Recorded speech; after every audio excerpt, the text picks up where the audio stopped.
there starting to be any doubts sort of behind the scenes, or is the board still very much seeing Brendan Rodgers as the man for long term to take Leicester forward? I think there's always forward planning. So they've always been looking ahead.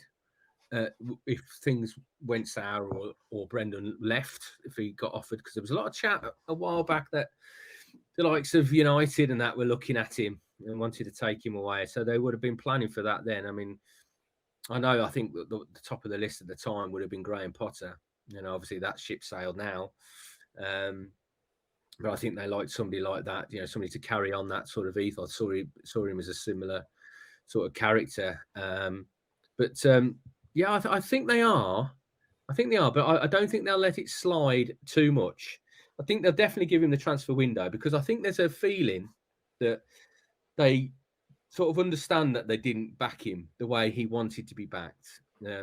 There's a recognition that squad did need an overhaul, and they couldn't give it to him. And there's a bit of regret about that. I think Top and Brendan do have a close relationship. So I think for now, yeah, I think he's going to be okay. But the big factor is the fans.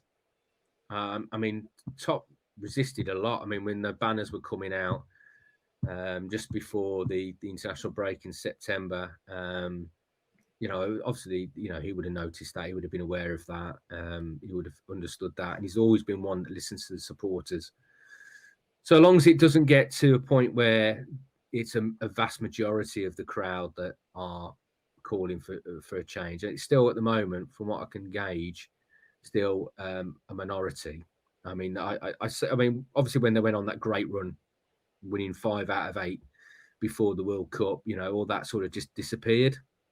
But it was still in the background. They just go quiet, but they're still not believing in him, despite everything he's achieved at the club. I mean, he has achieved a lot, regardless of whether you think Brendan's the man to take the club forward or not. You've got to recognise that he has achieved a lot at the club. 2 top 5 finishes. I know people will say the caveat is that, well, he should have finished for champion in the top 4, but that would have been an incredible achievement. But 2 top 5 finishes, 2 European tours, an FA Cup, a Community Shield, another top 10 finish. This is the biggest challenge. And I always knew this was going to be the big challenge for him this season. Because if you look at his career, it's always been in 3-year cycles. And after 3 years, he's moved on, or he's been moved on. So he was coming into uncharted territory now. And this is that squad. That's why he wanted the squad changing, because, everything comes to an end. Natural life in football, and it's short. It's the natural life of squads, the natural life of players at clubs and managers. It's short. It's getting shorter, and it needed an overhaul. And he recognised that. So he's in uncharted territory in the fact that, he's got to try and rebuild a squad that he inherited now. And